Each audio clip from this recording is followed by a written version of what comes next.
Welcome back, and thank you for joining A Shark's Perspective. I am Kenneth Shark Kinney, your host and Chief Shark Officer.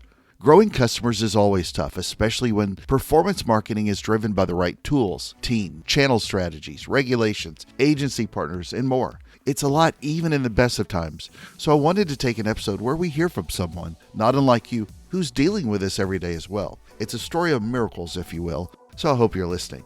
Nataly Huff is the Vice President of Marketing for Miracle Ear for Amplifon Americas. And on this episode, we'll discuss performance marketing technology, accessibility and content, hiring the right kind of marketer, measuring intent, brand side versus agency, myths and challenges from bad advice heard in the marketing space, HIPAA, targeting the right kind of audience on the right kind of social, 3.2 miles of giant malls, Russian sharks, and a lot more. And you're also going to hear about a new sponsor of the show who I'm really excited to work with, have worked with for years, and we're going to get My World Domination Tour for sharks, at least this one, swimming just a little bit faster. So let's tune in to a VP with some miracle ears, with a shark whose ears are always listening, on this episode of A Shark's Perspective.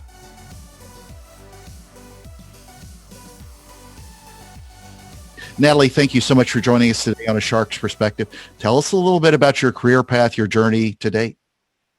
Oh, absolutely. And Kenneth, thank you for having me here. It is fantastic when I get to spend an hour or two just talking about marketing and all the different things that marketing can do. It's usually what I do with my friends over a bottle of wine, so it's fun to do it even virtually like this. Right.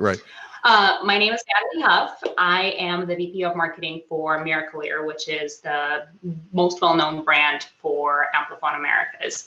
I've been in marketing for what feels like my entire life.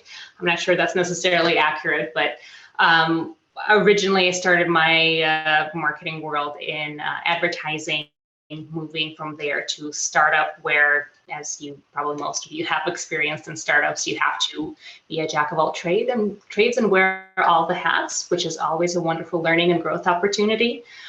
From there, moving into digital specifically, and kind of taking Miracle Ear through a digital transformation and bringing it to where we are with digital marketing today, helping stand up the MarTech stack that we have now, including CRM automation, and finally took on the VP role, trying to make sure that we have a holistic integrated approach, as well as a strong focus on differentiation and bringing value to the end user. Well, and I also felt the same way that I've been doing marketing my whole life, although I don't think my parents wanted to read me Seth Godin's early books. But you got a kid now. You can read Seth Godin stories going to bed and get them started early. But I'm really curious, what are the challenges facing you today in performance marketing, a space that's near and dear to me that I've worked in for most of my career? But this is sort of pre-pandemic and to current, it's always a little bit of a challenge. But talk a little bit about the challenges you're seeing today and how you're getting over them. Oh, absolutely. I think there's been quite a shift in how consumers both consume media as well as think about their purchases or not think about their purchases in a pandemic world. We know that if you're in a high interest category, there's a lot more opportunity. There's a lot more content digestion, both digitally and on TV. So there's a lot of opportunities to be present in front of an audience.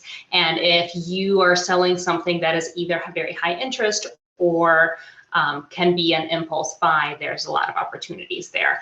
I know I myself have purchased an immense amount of products, snacks, and clothing just based on the ads that have been served to me that otherwise I wouldn't have seen otherwise. That being said, if you're in a low interest category, the world has become a whole lot more challenging.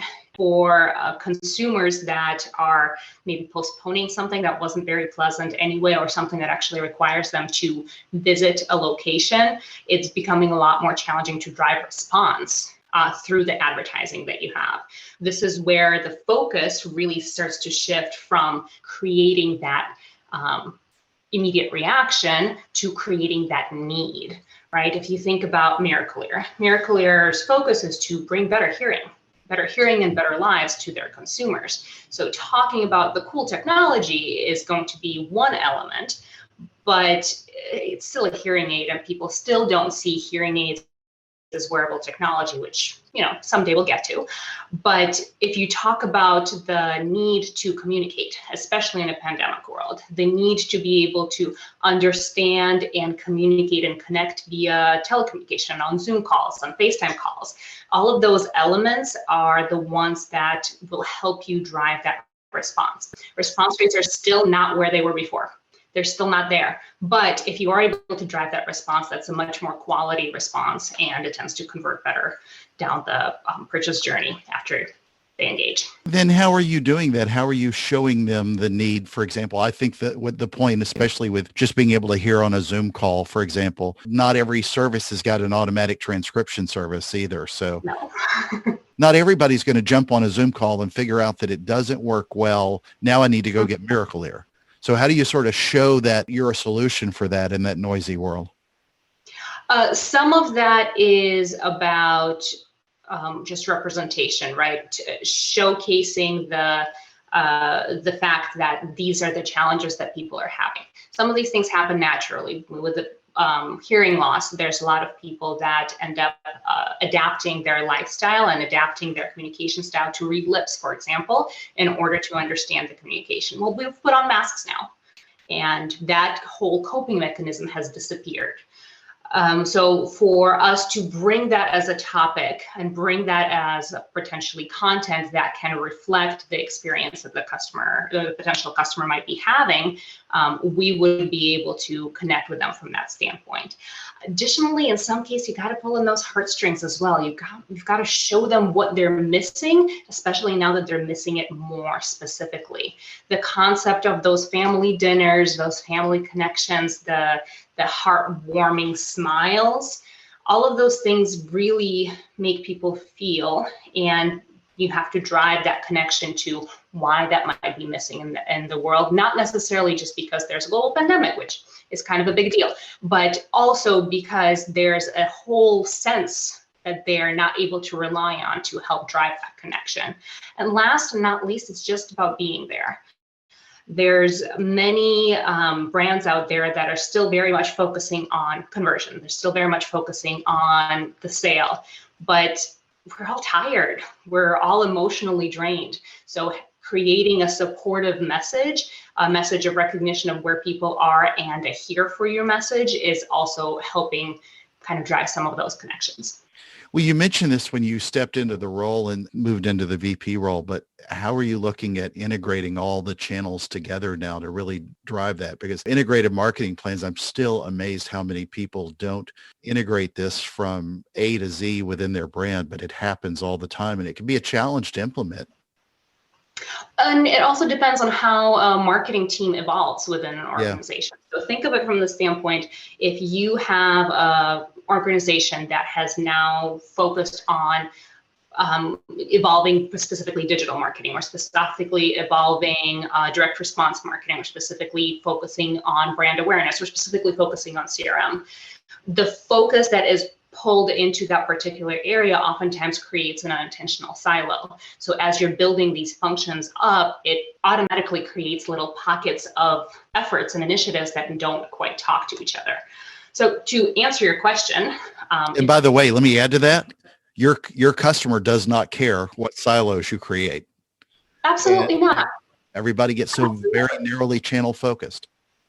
Absolutely, absolutely. Or some people kind of look at social and email as completely two separate channels that don't exactly involve new customer acquisition and CRM marketing. In either case, the point is that it takes a lot of work, and different channels require different tactics and different approaches and different messaging, and it needs to be more than the logo and colors that tie it all together. Something as simple as a promotional calendar can help weave that thread all the way across and making sure that we're all on the same page. Something a little bit more sophisticated than that is kind of a campaign playbook that attaches itself to every single one of the promotional calendars. But in all honesty, we're still working on it. This is something that is the goal and the dream, and I don't know of any brand that has gotten it 100% right yet.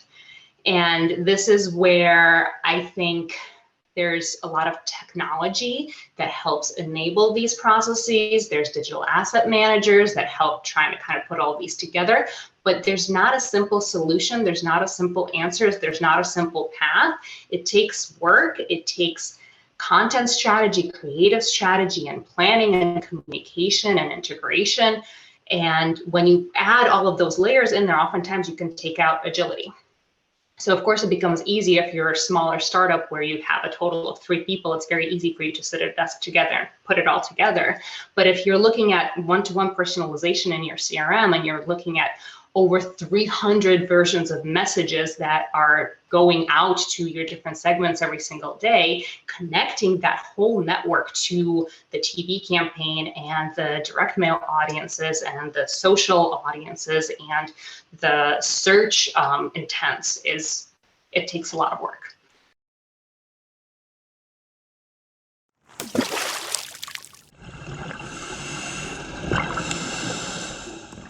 So now let me tell you about a new sponsor for the show making a big splash, if you will.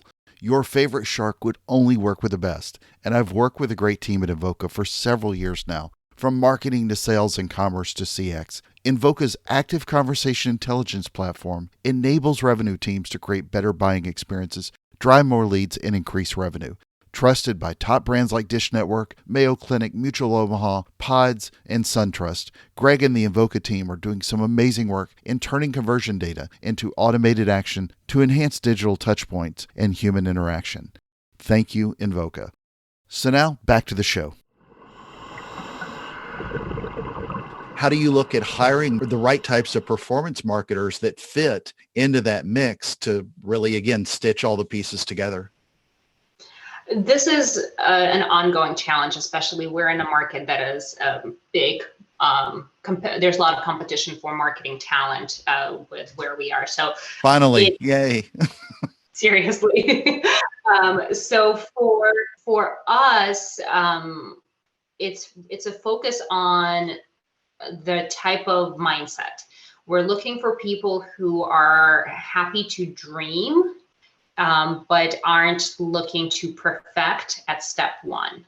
So when you come back to how I structure my team, right? My goal is to make all the accountabilities incredibly clear. When I ask a question of how this is doing, you are going to be the one that's going to answer, and you're going to answer to this one, and you're going to answer to this one. But step 2 is making sure that the overlaps between those accountabilities are very intentional and also very clear. As in when we talk about these 2 segments, let's look at it that way. These 2 segments, they overlap right here. And you're going to be the owner and you're going to be the stakeholder, and you need to make sure that you're talking about this nonstop. Those overlaps can't happen accidentally. You need to be very intentional. And the last one is you need to align people's roles with their strengths. And in organizations that are evolving as fast as Miracle is evolving, as well as fast as marketing is evolving, the role that you ended up taking evolves very quickly. So over the course of the year, the role that you are doing is going to be different from the role that you started with. From there, you want to make sure that you're paying attention to that and seeing where people's passions align, as well as people's strengths, so you can adjust those responsibilities and kind of remain flexible. From there, it's giving people some breadth, giving people a chance to say, I know this is not necessarily my job, but I see this opportunity and I think we should take it. And aligning people on what the end goal is, so that you can always have that North Star to check in and say, it's a great idea, but it's a little bit off the side of where we're going. So how do we pay attention to the North Star? Yeah, and I would imagine that it's probably a little bit of a challenge too, because there's nothing wrong with Amplifon and Miracle Air. I mean, it's a fantastic product. It's serving an audience, and I mean truly serving with a big benefit, as opposed to a lot of products and services that are vanity, for example. Is it harder to find the kind of people that help believe in that? Because I almost think of it not in the same way, but almost like a nonprofit where you're serving an audience, as opposed to just nonstop selling to them that you have the bigger, shinier, faster car. I think we are in a very good spot in terms of being in the middle. Yes, we're never going to be Apple. We're never going to be Coke. So no, Nobody's going to dream about creating a brand for Miracle-Ear. That being said, we're a well-known brand. We're the best known brand for hearing health, and how many people are actually impacted by hearing loss is incredibly significant. Everybody has a friend or parent or grandparent that either has had hearing aids or should get hearing aids. So the number of conversations that I have when somebody asks me, where do I work? The number of conversations that I have, oh my God, my dad needs to talk to you, is incredible. Right. So COVID is another thing that has been helpful with this as well, because people have started realizing, and it's not COVID specific, but 2020, we've had some opportunities to reflect on what we believe in and what we stand for. So there's very many people who are looking to join organizations that have a purpose, and a purpose that makes them feel good. This is where having a recognized brand and having a purpose is very helpful. We're still never going to be Apple, and I think that's okay. I think we are looking for people who can be passionate about more than the dollar signs, who can be passionate about the number of people that have been helped and the number of lives that have been improved. Well, it really does give you a benefit, though, without having to go find a purpose. You've already got a great built-in purpose. So when you look at, you've got people focused on the channels, you got people focused, I'm sure, on search and social and all those good things. How are you looking at attributing success to each of those channels across your various campaigns and holistically as a brand? I think this is where intent comes to play very closely. And again, being in the market where we are, we're kind of lucky in how the conversion process goes. There's not really foot traffic that comes into Miracle-Ear locations. Again, not a very high interest category. You're not just going to stroll in to check out some hearing aids, although maybe someday we'll get there. It's about the fact that somebody needs to make an appointment. So that action of making an appointment allows for really incredibly granular trackability, whether it's online booking, which of course comes with all of the blessings of digital data, or a phone call. That phone call also gives us a lot of clarity and visibility into the sources and the conversions and the connections down funnel.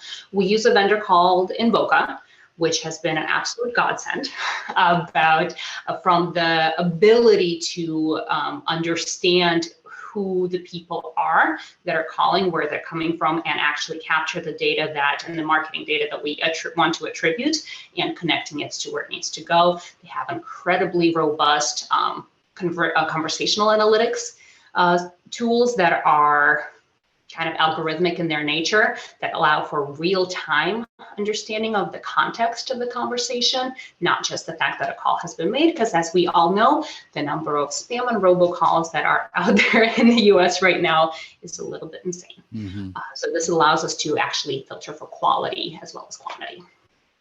When you think about content marketing in particular, mm-hmm. I've had this conversation many times, especially with friends of mine who are deaf and how they consume, but this applies to people, whether they're blind, deaf, or hard of hearing or anything like that. Do you approach your content and the delivery any differently, you think, because you're in a sort of a natural hard of hearing environment? Yes. And I'll give you two answers. One is specific to kind of content creation. We talk about needing to be very intentional and very thoughtful as to how the content is delivered, how easy it is to enable closed captioning, how easy it is for an e-reader to read our pages, etc. Which may sound like basic stuff, but a big chunk of marketers forget to do this every day. And they forget to do it because that's not their core demographic. This is our core demographic, so we have to be very intentional about it. But we also need to be very careful as to how intentional we are. We serve its senior demographic, specifically boomers and some of the silent generation. And we need to make sure that, obviously, according to ADA standards, everything is readable, but potentially we need to increase our font just a little bit more for the target demographic that we have. But we can't do it to the extent where it almost becomes comical or patronizing. And there's a very fine line there to make it accessible without necessarily making it painful. On the other side of not just the how, but the what. The content that we need to deliver for the audiences should help, again, highlight the elements that they are missing and maybe aren't realizing that they're missing. Let me give you an example. When we showcase our subject, whether it's video or images, the subject is never alone, because one of the biggest side effects, for lack of a better term, of hearing loss is isolation.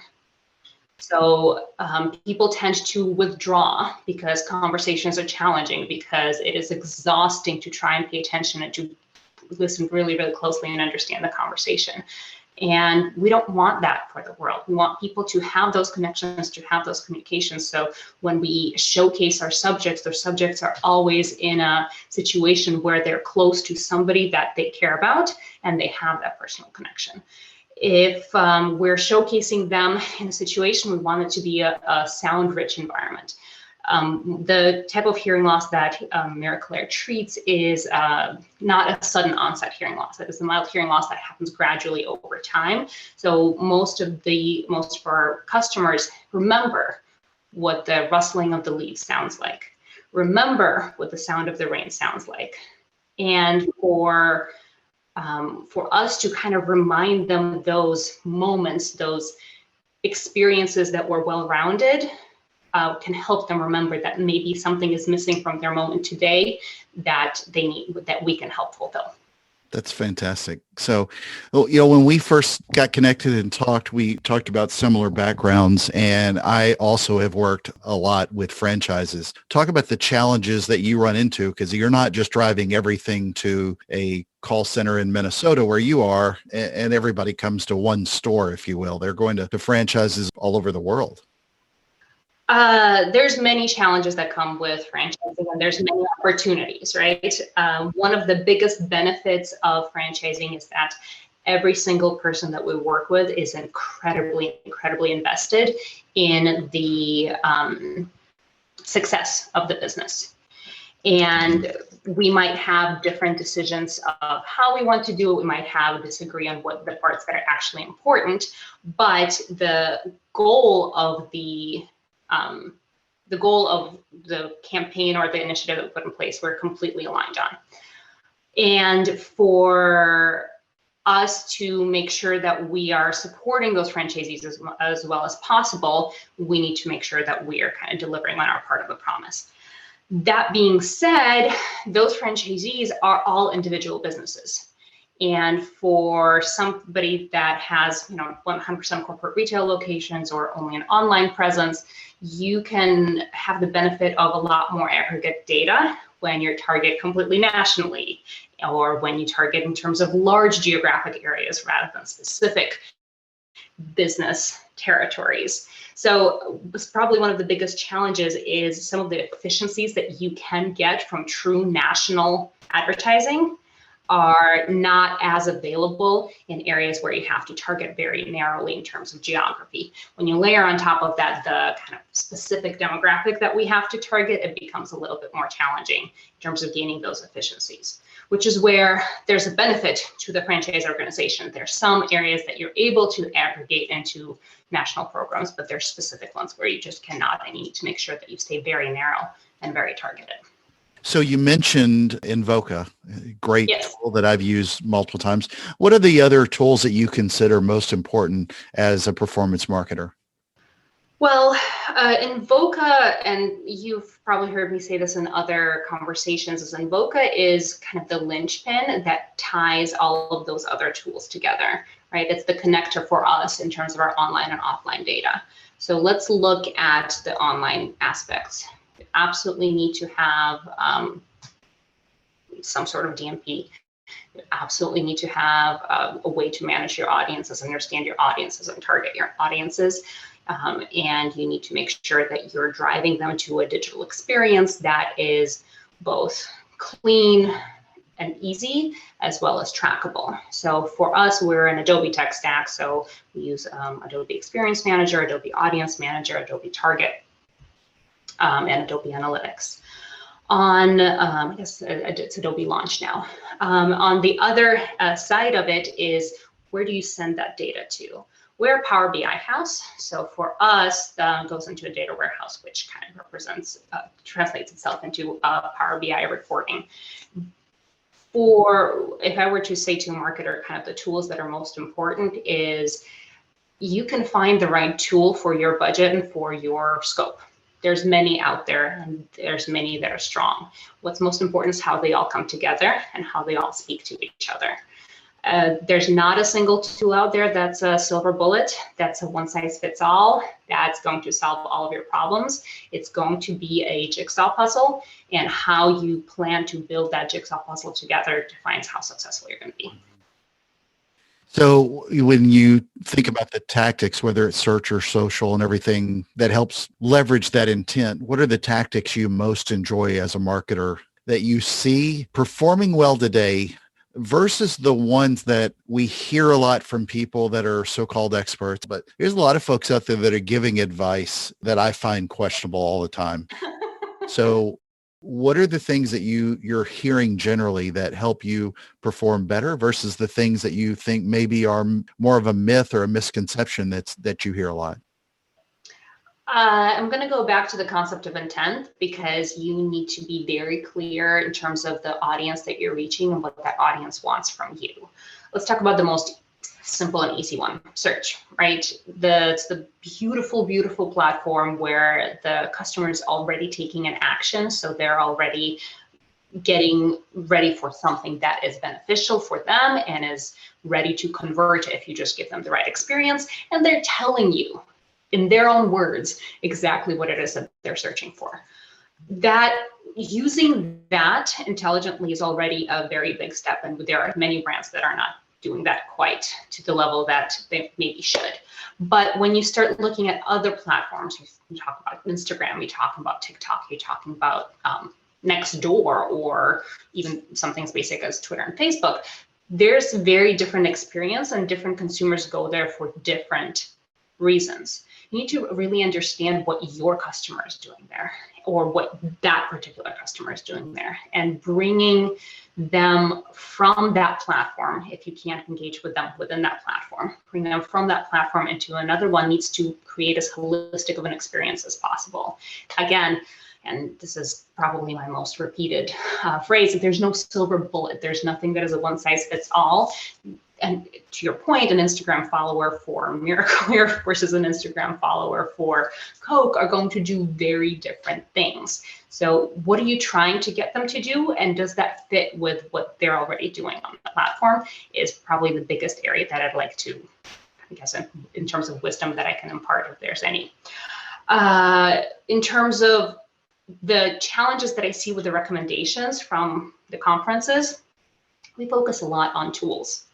And we focus a lot on the dream of one-to-one personalization, this dream of an omni-channel experience, this dream of a true 360 view of the customer.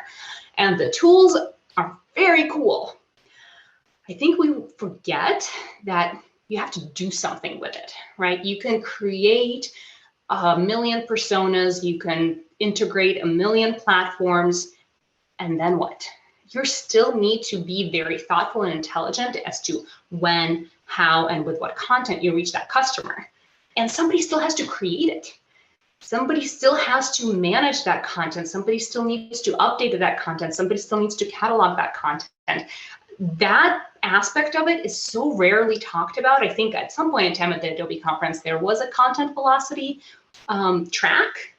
And even at that point, it was still so focused on platforms and not so much on processes and resources and strategy that I still don't have an answer. And I don't know that anybody else has. Well, is it fair to say then that your market in particular is, you said Coke and Instagram.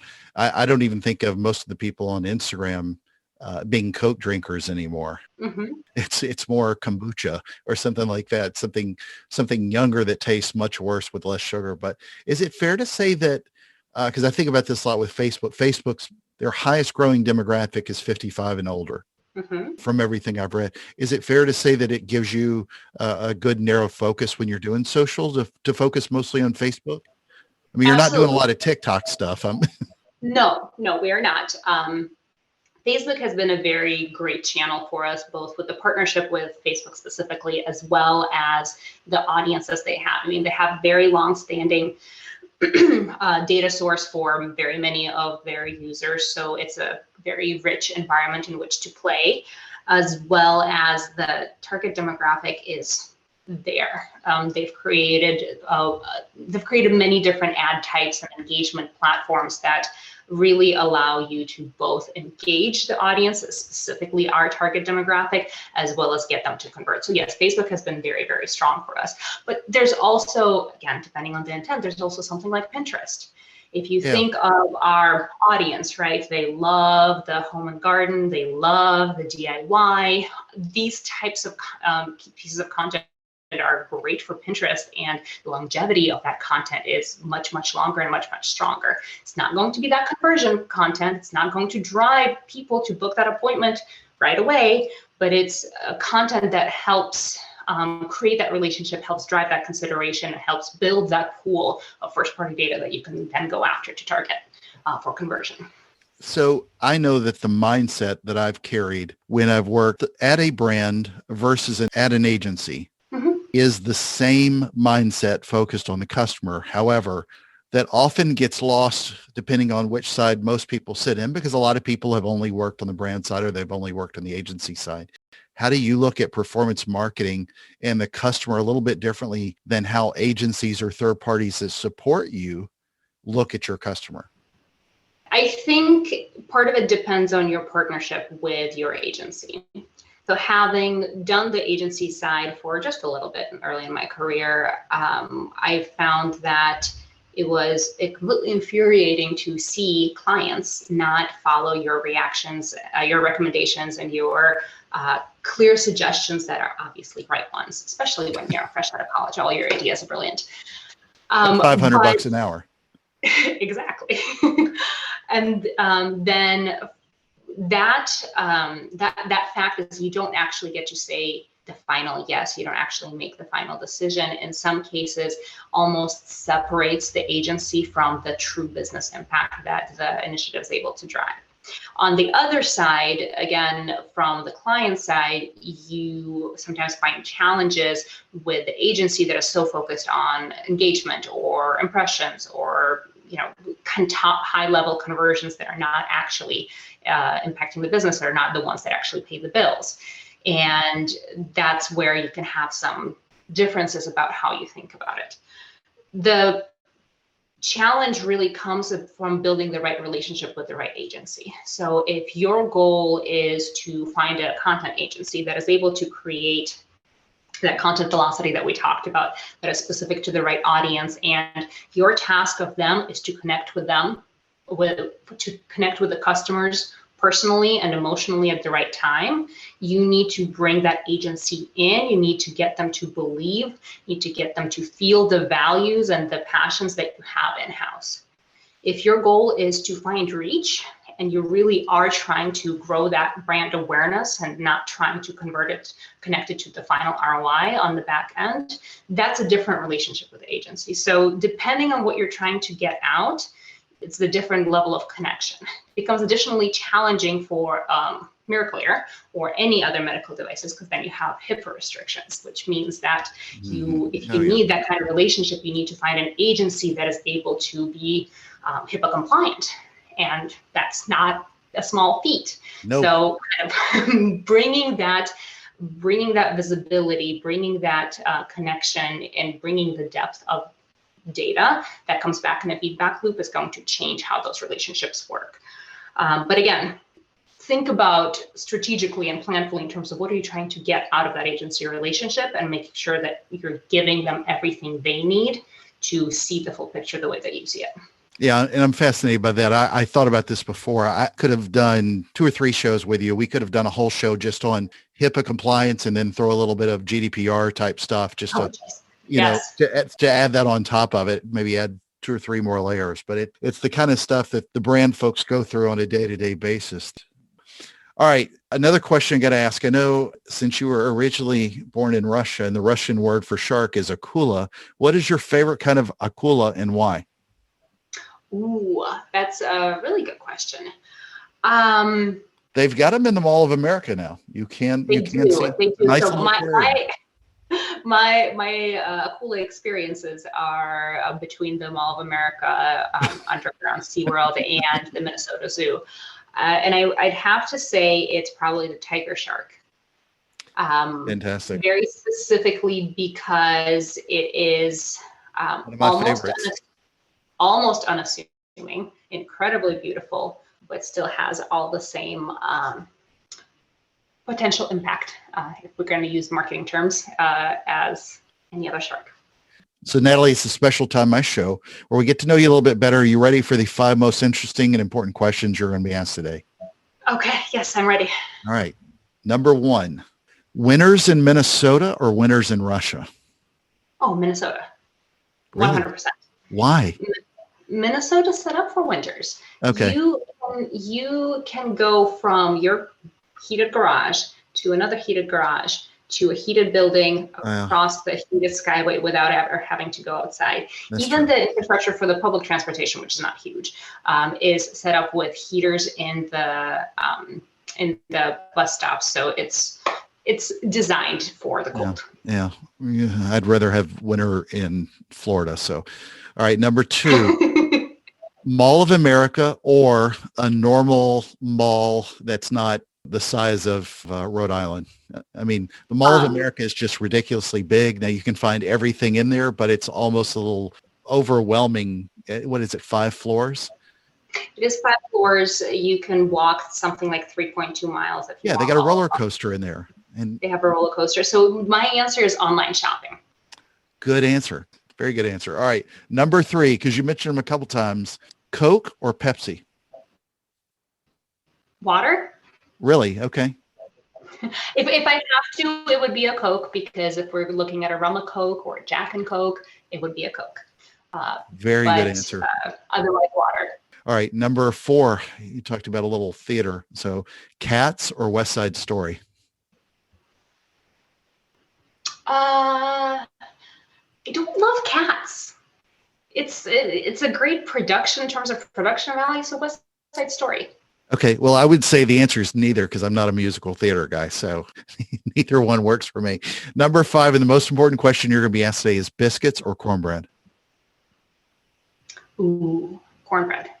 This is the tough questions we ask. So Nataly, where do people find out more about you, keep up with what you're doing in the world, your thought leadership, and more? LinkedIn's the best place. LinkedIn, Nataly Huff. You can find me there. Perfect. Nataly, thank you so much for joining us today on A Shark's Perspective. Thank you. Thank you very much. This was very fun. So there was my conversation with Nataly Huff, the Vice President for Miracle Air for Amplifon Americas. Let's take a look at 3 key takeaways from our conversation with her. First, hiring, especially getting the right kind of people in performance marketing, is critical.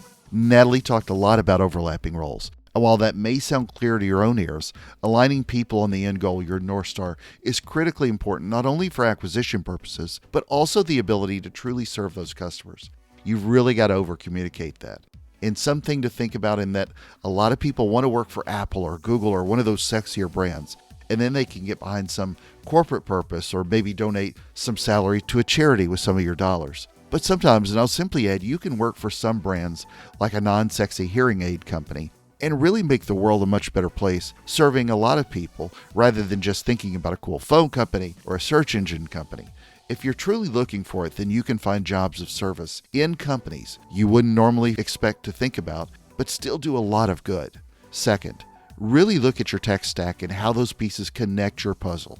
So many brands buy technologies that end up more or less stacking on top of each other, and then you get this big jumbled mess of tech that frightens most brands.